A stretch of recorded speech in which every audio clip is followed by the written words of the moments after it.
خونشی بدیعی رومانی زمینی پدران. بوبی سیوم. онҳо бегоҳӣ ба Қурғонтепа расиданд.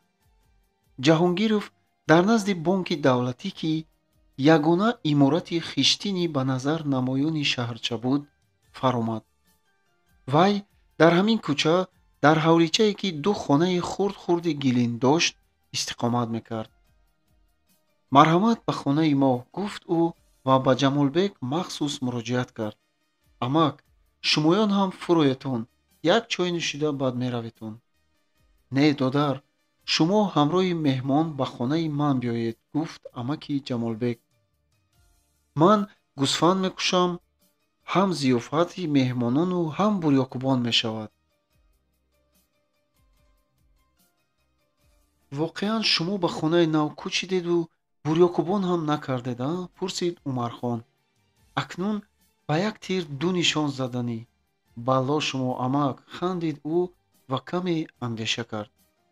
майлаш, имшаб бурёкубон шаваду зиёфат ба дигар вақт монад, зеро ки меҳмон ҳам аз роҳи дур монда шуда омадаанд. сипас келинатон бетоб буд, дар ҳавлӣ 3 шабу 3 рӯз боз танҳоам. ҳарчанд амаки Ҷамолбек гуфт, ки шумо ба ҳавлӣ даромада келинро дида аз омадани худ хабар дода бароед, Умархон не мегуфт ва мехост, ки Диловар низ ҳамроҳи вай монад. амаки Ҷамолбек узри Ҷаҳонгировро ночор қабул карду, лекин ба мондани Диловар ҳамроҳи Умархон розӣ нашуд. вай ба Коля фармуд, ки мошинро ҳай кунад. Коля сумкаи Ҷаҳонгировро аз мошин гирифта ба ӯ доду ва онҳо хайрхуш карданд. колхози Меҳнатобод аз Қурғонтепа 6 фарсанг роҳ буд. вале ин роҳ аз байни Ботлоқзору Қамишзоре мегузашт, ки ҳар як қамиш чун ар ба боло қад кашида, қамишҳои ғулӣ ду тарафи роҳро мисли девори баланд қалъа баста буданд.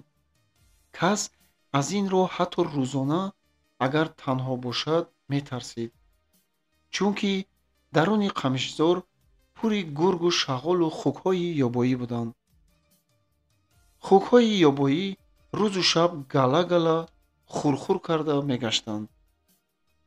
азбаски роҳ аз борони имрӯза боз ҳам серлой шуда буд, мошин қариб дар ҳар қадам як истода, нолаи ҷонхароше бароварда ба зур пеш мерафт. ба амаки Ҷамолбек чунин менамуд, ки мошин дар ин роҳ ҳатто аз одами пиёда сустар меравад. худи ман пиёда кайҳо ба хона мерасидам, гуфт ӯ бо дилтангӣ.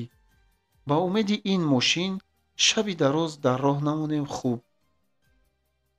зокирҷон ташна мондам, об мехӯрам гуфта инҷиқӣ мекард. янгаи Хайригул ҳар замон ӯро таскин медоду ҳозир ба хона расем, об мехӯрӣ мегуфт. ниҳоят 4 саги калони хирсмонанд якбора аккосзанон ба сӯи мошин тохтанд. ана ба хона расидем, мисли бачагон шодӣ намуд ва эълон кард амаки Ҷамолбек. мошин дар назди як қамишкапа истод. хонаи шумо ҳамин буд? пурсид Коля аз амаки Ҷамолбек.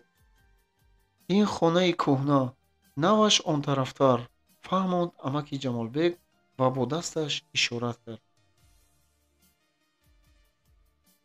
Коля мошинро боз ҳай карда ба пеши як хонаи гилини пастак нигаҳ дошт. ин хонаи нави амаки Ҷамолбек буд ва имшаб оилаи вай ба ин хона аввалин бор кӯчида медаромаданд. 4-5 нафар ҳамсояҳои наздики соҳибхона пешвоз баромада буданд. яке аз онҳо дар даст лампаи хурде дошт. амаки Ҷамолбек зану фарзандонашро як-як аз болои мошин бардошта ба замин мефуровард. ҳамсояҳо дарҳол ба ёрии ӯ омада чизу чораҳоро ба хона дароварданд. дар хонаи нисбатан калонтар, ки ба фарши он қамиши бисёре андохта аз болояш ду намади кӯҳнаро партофта буданд, курпаву болиштҳои навовардаи соҳибхонаро паҳн карда, барои меҳмони бисёр ҷойи нишаст тахт карданд. амаки Ҷамолбек дасту рӯяшро шуста пок карду ба заминкане рафт, ки барои ду се оила оғил ҳисоб мешуд. Вай аз он ҷо як гӯсфанди фарбеҳро кашола карда овард ва як ҳамсояро хоҳиш кард, ки чароғро дошта истад. ӯ гӯсфандро ба лаби чуқурие бурда, ба замин хобонда, пойҳояшро бо ресмон баст ва баъд бо як зонуяш зер карда, бисмиллаҳу аллоҳу акбар гӯён, ба дами корд суф кард. Сипас гулӯи гӯсфандро бурида, муддате сару танаи онро пахш карда истод, то ки осуда шавад. аксари ҳамсояҳо акнун абар-абари сагҳо ва садои мошинро шунида ҷамъ шуда буданд. аз ҳама охир аробакаши нави колхоз Аброр омад, ки ҳоло собиқ қамишқапаи амаки Ҷамолбекро танҳо худаш соҳибӣ карда гирифта буду аз сари шаб ба курпа печида мехобид. ӯ ҷавони қоматбаланди тақрибан ҳамсини Диловар менамуд. бурёкубон муборак бошад, гуфт ӯ бо овози баланд ба болои сари амаки Ҷамолбек рост истода. ту бӯйгири Алло дарав аз куҷо фаҳмида омадӣ? Гап паронд ба вай марди шухе, ки Идрис ном дошт. аз уллоси шумо бар ин шағолҳо фаҳмидам, ҷавоб дод Аброр, бинии обравашро бо нӯги остинаш пок карда. ин тавр бошад, як ак карда тағои раисатро ҳам хабар карда намеоӣ? Гуфт амаки Ҷамолбек ба вай. худи вай ку моро писанд карда намеомадагист. ба пешаш як порча гӯшт партоед, чунон чорхез зада медавад, ки қоил мешавед, гуфт Идрис. мардум ба ин гапҳо нахандид. гуфт Аброр, ки аз шӯхии Идрису амаки Ҷамолбек ранҷида буд. дар колхоз саги қашқа будани Идрисро кӣ намедонад? вай ҳоло мисли ҳарвақта ҷакида истодааст. ҳозир ки ман тағои Нусратхуҷаро хабар карда омадам, мебинед, ки дар пеши он кас чӣ хел дум меликонад. мо ту бар ин думбуридаю гӯшбурида нестем, зуд ҷавоб дод Идрис. дум ҳам мисли забони ту як чиз ҳаст, ки ҳазор ғибчонӣ ҳам баҳудаву беҳуда ҷунбидан мегирад. аммо забони ту як чизест, ки ба неши занбур монанд, гуфт Аброр. ҳамин ки ба раис халондӣ ҷони худат мебарояд. ҳой афандӣ, неши занбур дору аст, хандида гуфт Идрис. туро занбур мегазид, бурд мекардӣ. занбур аз газидани ту ор мекунад. хуни ҳароми ту фақат ба пашаҳои ботлоқ насиб кардааст. ба болои ҳамин гап гардани Аброрро як паша газиду ӯ беихтиёр ваҳ гуфта бо кафи даст гарданашро молида монд. ана дидӣ, гапам рост, гуфт Идрис рӯҳ гирифта. хуни ҳароми туро фақат пашаҳо нӯши ҷон мекунанд. мардум ҳама бо завқ механдиданд. Аброр, ки мулзам шуда буд, ба ғазаб гуфт. бисёр шодӣ накун. ягон рӯз гӯшти ҳалоли туро юрмонҳо нӯши ҷон мекунанд. ин ҷавоби ӯ шӯхӣ не, таҳдиди рӯйрост буд. бо вуҷуди ҳамин Идрис бепарвоёна гуфт. амаки Ҷамолбек ба пеши ҳамон як устухон парто ҷоғашро гирад. амаки Ҷамолбек таклиф кард, ки ҳама ба хона дароянд. меҳмононро ин қадар дар берун нигоҳ доштан хуб нест. Идрис пеш гузашта, Диловарро ба хона гирифта даромад. дигарон низ як аз паси онҳо ба сӯи хона роҳ гирифтанд. Аброри мулзамшуда ночор ба тарафи ҳавлии раиси колхоз рафт. лекин ба зудӣ худи Нусратхуҷа аз дигар сӯи аспакӣ омада монд. аз раён меомадам. сари роҳ дидам, ки мошин истодааст. Ба ин тараф омадам, гуфт. ӯ марди 35-40 солаи хушқаду қомате буда, чашмони калон калони зебое дошт. ба як дидан диққати ҳар киро ба худ мекашид. ӯ бо диловар хеле самимӣ вохӯрӣ ва пурсупос кард. аброр соате бедарак шуда рафту сипас баргашта аз омадани Нусратхоҷа бехабар, тағом дар хона набудаанд, гуфт. вай агарчи ба раис хеши дур бошад ҳам худро наздиктар тарошида, тағо гуфта гап мезад. тағоят кайҳо омада чорзону нишастанду ту дар куҷоҳо паша шумурда гаштаӣ, боз гап паронд Идрис. мардум пиқ-пиқ механдиданд, вале Аброр, ки пештар забонкӯтах шуда рафта буд, ҳоло барои муноқишаи нав ҷуръат накарда, фақат кори шумо набошад, амаки пес гуфта як ғурғур карду монд. вай рӯзҳои нав ба колхоз омаданаш якеро тағо мегуфту дигареро амак. аз ҷумла Идрис ҳам дар аввал ба вай амак буд, аммо баъдтар Аброр муносибати худро ба Идрис комилан дигар карда бошад ҳам гоҳ-гоҳ беихтиёр аз рӯи одати кӯҳна амак мегуфт, алалхусус ҳангоми пичингу маломат. як марди миёнсоли шухтабиат бозори ҳазлу аскияро тафсонданӣ шуда гуфт. ҳой амакаш, ҳа гуфта неш задан нагиред? бе неши шумо ҳам паша сару рӯяшро пури ҷароҳат кардааст. ин тавр бошад раис ба ман як рӯз ҷавоб диҳанд, пагоҳ Қурғонтепа рафта ба ҷиянам марҳам мебиёрам, гуфт Идрис. мардум ба ҳазлу мазоқи онҳо аз нав мароқ пайдо карда буданд. ба вай марҳам чӣ дар кор, гуфт Нусратхоҷа. ба сару рӯяш як ҳавуҷлой молад, ҷароҳаташ дарав сиҳат мешавад. шумо раис тағо бошед ҳам ба ҷиянатон дилатон намесӯхтааст, гуфт Идрис. ман амак бошам ҳам ба ҷиянам дилам месӯзад. агар шумо маро пагоҳ барои марҳам Қурғон рафтан намонед, худам имшаб хоб накарда як дорӯи зур тайёр мекунам. қамиши хушкро куфта орд мекунаму камтар мурчу занҷабил пошида дар дег таф медиҳам. сипас онро ба таппии гов омехта ба рӯяш молад, бинед чӣ хел сиҳат мешавад. ин гапро шунида ҳама баробар қоҳ-қоҳ зада хандида фиристоданд.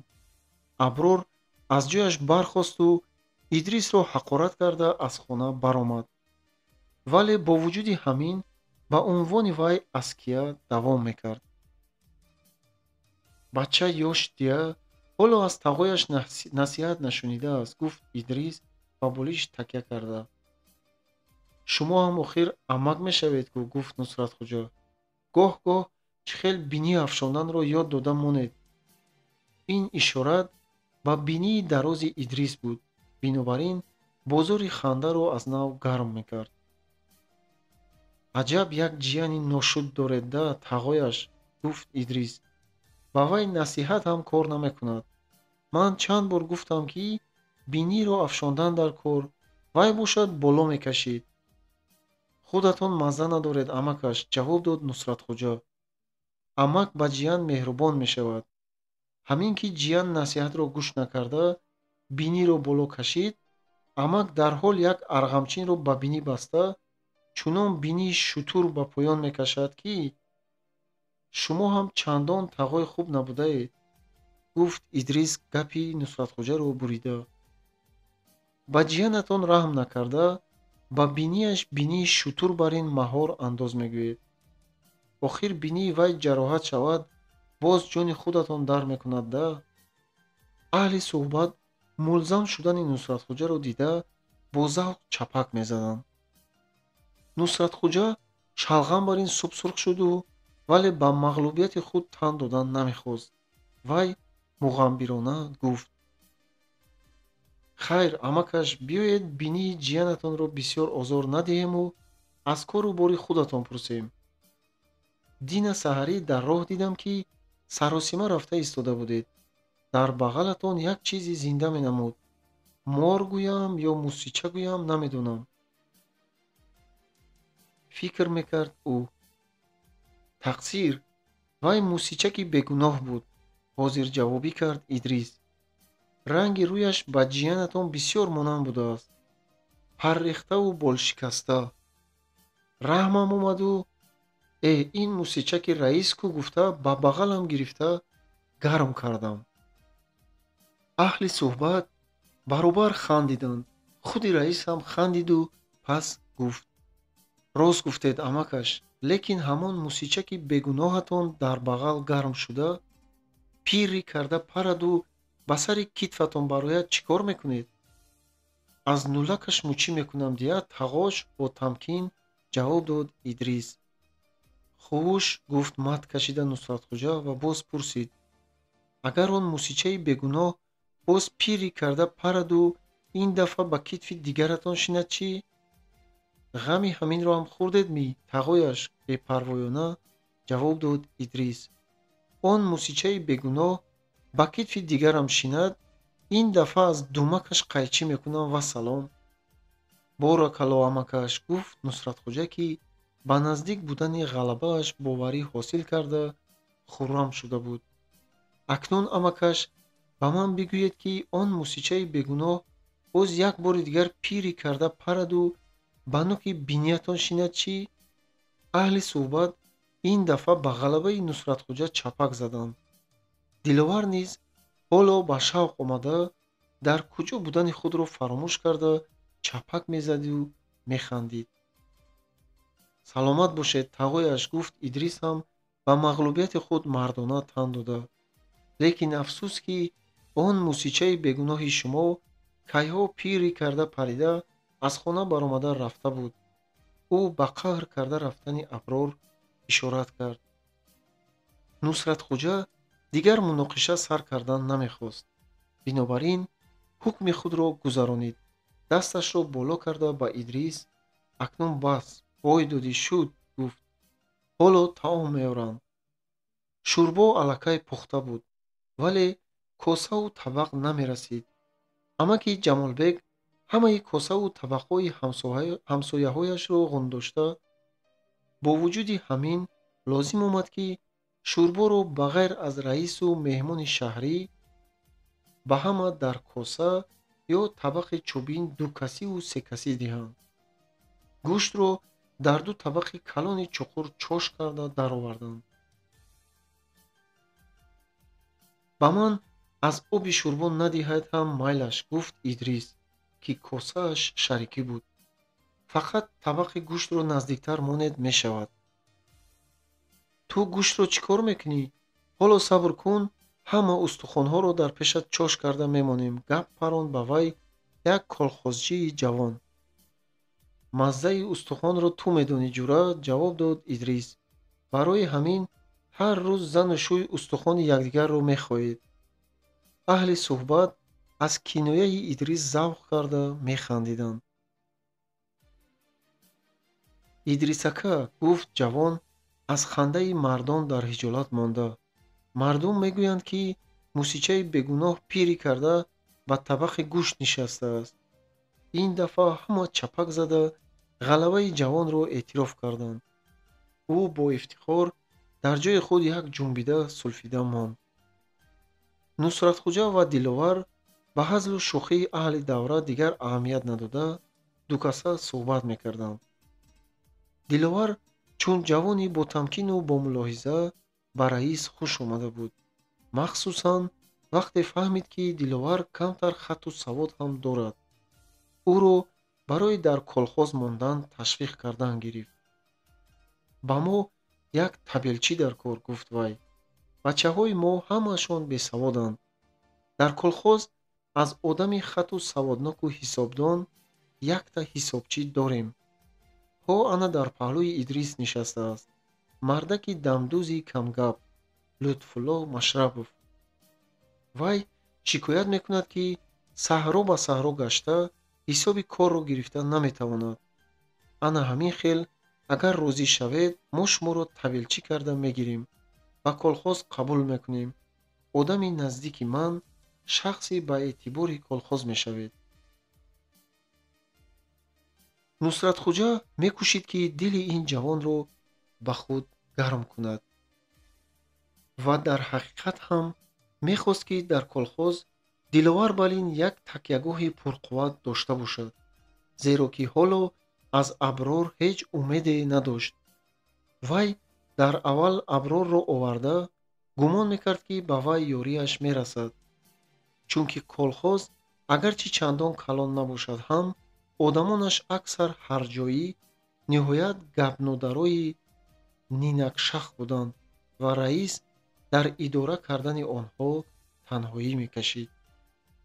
ҳисобчии Машрабов низ одами бовариноки раис буд, вале ӯ ба одамон бисёр қатъӣ намешуд. Аброр бошад, дар 2-3 моҳи охир байни мардум хандахариш шуда монд. Идрис бар ин касони забонаш хоришдор аллакай ӯро мусичаи бегуноҳи раис меномидагӣ шуданд ва байни ду гап ба ҳамин маъно кинояҳо мекунанд. лекин Диловар дигар хел, дар дил мегуфт Нусратхоҷа. Вай ба Идрис бар инҳо ҳам худро газондан намемонанд. Фақат вайро ба роҳ дароварда аз они худкунӣ дар ҳисобу китоб аслу хато намешавад.